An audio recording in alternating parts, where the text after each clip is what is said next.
বন্ধুরা, এখনো তো মেথি শাক খাওয়া হয়নি, তাই চলে আসলাম আমার ক্ষেতে মেথি শাক তুলতে। দেখুন কত সুন্দর মেথি শাক হয়েছে, তুলে নেব। শাকগুলো কি সুন্দর নরম, খেতে যা লাগবে না। বন্ধুরা, এর মধ্যে আবার দেব বেগুন। বেগুন না দিলে আবার জমে না কিন্তু।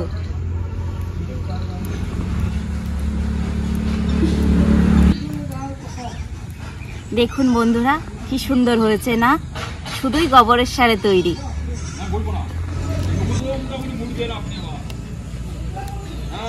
এই যে আগা ভেঙে ভেঙে নিচ্ছি, এগুলো থেকে আবার হবে।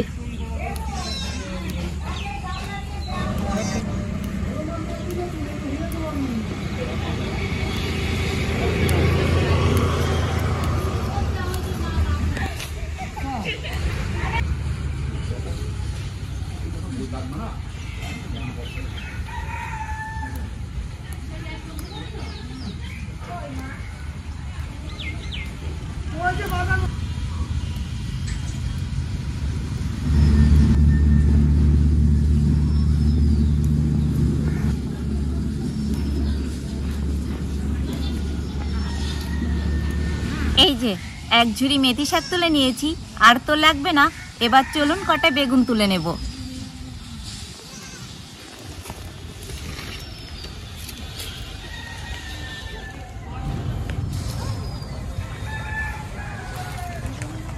বেগুন গাছ তো অনেকই আছে, হয়েও ছিল অনেক বেগুন, কিন্তু সেদিন হনুমানে এসে বেগুন খেয়ে গেছে। তাও যে কটা আছে দেখি কটা পাই, তুলে নেব যে কটা পাই।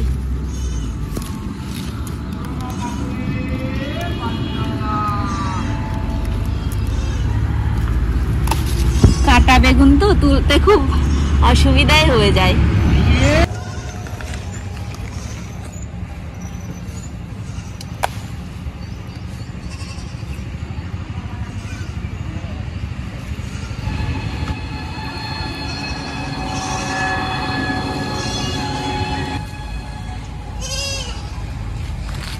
এই দেখেন বন্ধুরা, কেমন করে খেয়েছে। ফেলে দেব।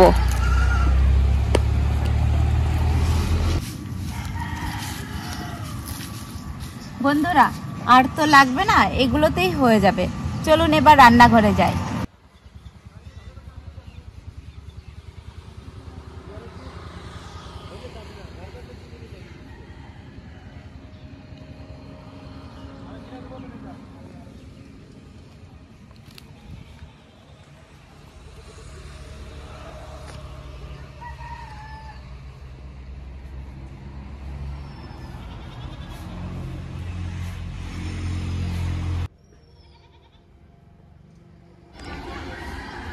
এবার মেথি শাকগুলো বেছে কেটে নেব।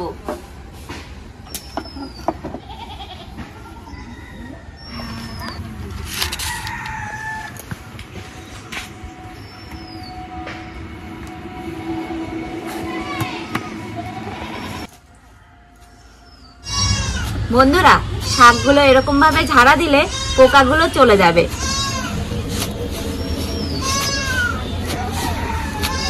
এবার বেছে নেব।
মাছগুলো তো কেটে নিয়েছি, এবার বেগুনগুলোও কেটে নেব।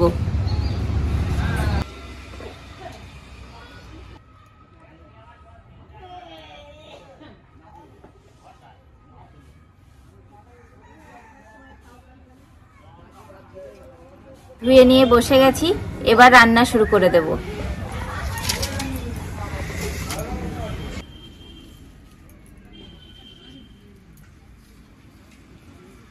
ঘরে 3-4 রকমের মাছ ছিল, অল্প অল্প করে সেগুলোই নিয়ে নিয়েছি। এই যে দেখুন, পুঁটি মাছ, ট্যাংরা মাছ, চিংড়ি মাছ আর একটা জিওল মাছ। মাছগুলোই লবণ হলুদ মেখে নেব।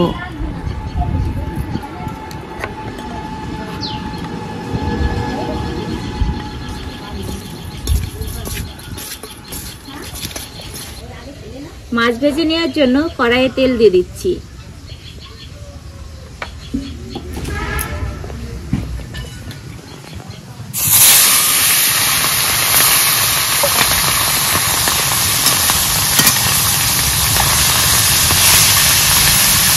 মাছগুলো ভাজা হয়ে গেছে, এবার তুলে নেব।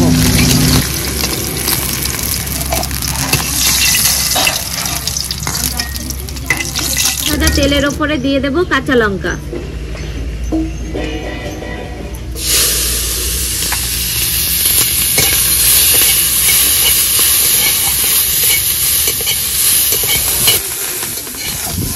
এবার দিয়ে দেব পরিমাণ মতো জল।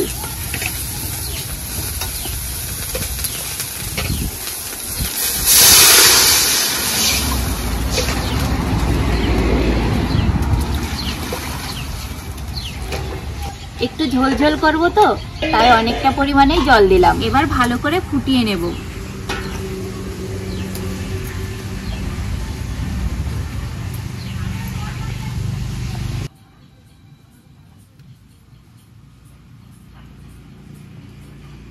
ঝোল তো টকবক করে ফুটে গেছে, এবার ঝোলে ছেড়ে দেব কাঁচা বেগুন।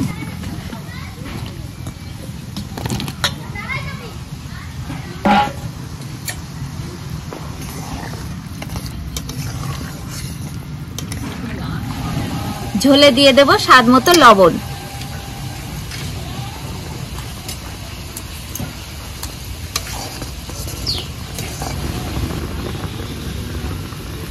বেগুন দিয়েও আবারও 2 মিনিট টকবক করে ফুটিয়ে নিয়েছি।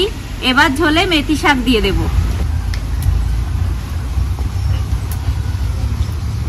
ও প্রিয়াঙ্কা, বলো দাদু। মরিস আর এখন শাক দিচ্ছিস? আজকে তোমার সাজা। হ্যাঁ হ্যাঁ, তাই বুঝি।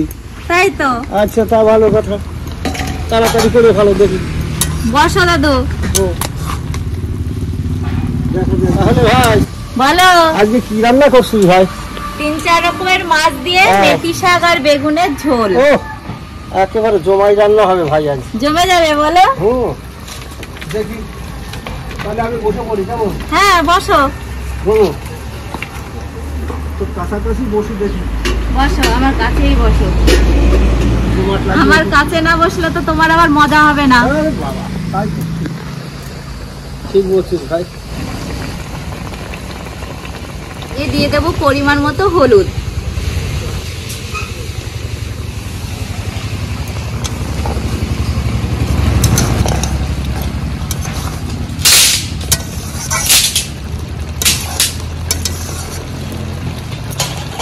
এবার ফোড়ন দেওয়ার জন্য নামিয়ে নেব।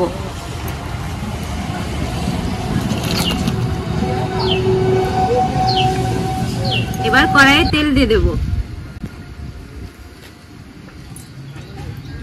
ফোড়নে দেব রাঁধুনি।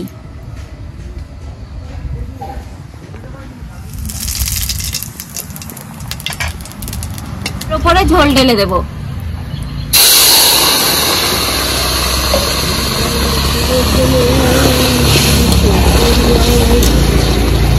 ভেজে রাখা মাছগুলোও দিয়ে দেব।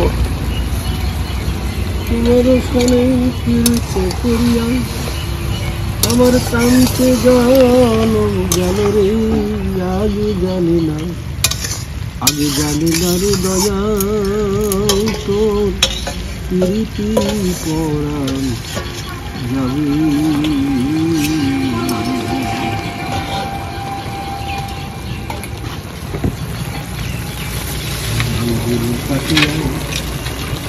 কলম বানাইয়া নয়নের জলে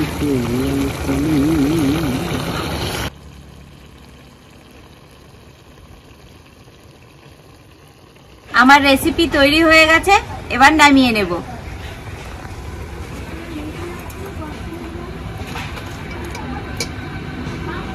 তুমি বসো, আমি এগুলো গুছিয়ে ঘরে রেখে তোমার ভাত নিয়ে আসছি। যাও। ও ভাই বলো। আরে ভাত আনতে কি বুড়ো হয়ে গেলি নাকি? আরে আনবো তো, সবকিছু গুছিয়ে গাছিয়ে। তাই বুঝি? আর আজকে আগে আগে এসে একেবারে একেবারে বুড়ো বুড়ো হয়ে গেছে। তাহলে দাও, নাও দেখি কেমন করেছো। দেখো কেমন করেছি। ভালো তো হবেই। দাদু হুম। কোন জায়গার মেথি শাক বলো তো?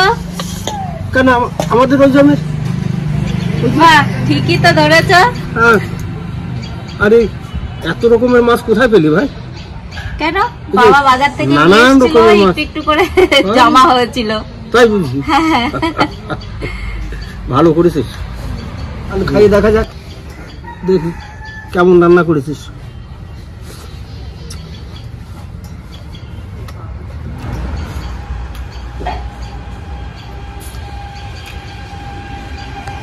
দারুণ ভালো রান্না হয়েছে রে ভাই। ভালো আছে। ভীষণ ভালো হয়েছে। আরে মেথির শাক যে এত সুন্দর রান্না করেছিস, আবার ট্যাংরা মাছ দিয়েছিস। ট্যাংরা মাছের যেমন কাটায় বিষটা, যেমন খাতি আবার তার চাইতে সুন্দর। হ্যাঁ। তাই বলে না ভাই, আগে বিষ আর পরে সুধা। মাছ ধরতে গেলে যেমন জিয়াল মাছ, শিং মাছ, ট্যাংরা মাছ কাটা, হ্যাঁ আবার খেতে গেলে মধুর সুন্দর। এর নাম হলে আগে বিষ পরে সুধা। অমৃতের মতো রান্না করেছিস, দেখ একেবারে চোখ বুঝে আসে খাতে। চোখ বুঝে আসে, তাই না? খুব ভালো হয়েছে ভাই। আবার বেগুন দিয়েছিস না? হ্যাঁ। আরে সর্বনাশ, ওই জন্যে বেগুনের মতো লাগছে আর কি, বুঝতে পারছি না। বেগুন দেওয়াতে আরো সুন্দর হয়েছে, খুব ভালো হয়েছে। তাহলে বন্ধুরা এই বেগুন দিয়ে মেথির শাক রান্না করে খেয়ে দেখবেন, খুব সুন্দর হবে, খুব ভালো লাগে। বন্ধুরা প্রথম থেকে শেষ অবধি পুরো ভিডিও দেখার অনুরোধ রইল। আর আপনারা সকলে ভালো থাকবেন, সুস্থ থাকবেন। তাহলে বন্ধুরা আজ আমরা আসি, আপনারা দেখতে থাকুন।